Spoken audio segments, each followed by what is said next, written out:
আমাদের দেশে একটা টেন্ডেন্সি আছে, পরীক্ষায় এ প্লাস না পাইলে কই তুই কি করলি, পাশের বাড়ির ছেলে এ প্লাস পাইছে, যা ওর পা দোয়া পানি খা। কি খা?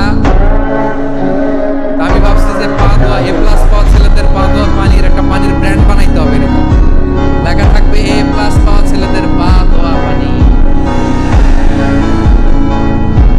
খাওয়া নাই, এগুলার খাওয়া নাই। ওরে আল্লাহ এ প্লাস পাওয়ার জন্য বানাইছে, আর আপনার ছেলেকে এই এ প্লাস গুলারে নিয়ন্ত্রণ করার জন্য আল্লাহ বানাইছে। ওকে দিয়ে আল্লাহ কি করবে আপনি জানেনই না। একটা এ প্লাস, একটা এ গ্রেড একটা মানুষের জীবনকে ঠিক করে দিতে পারে না। আপনার ছেলেকে আল্লাহ অন্যদিকে যোগ্যতা দিয়েছে। ওদের মনোবল ভাঙবেন না, খবরদার খবরদার। ছেলে মেয়েদের মনোবল ভাঙবেন না।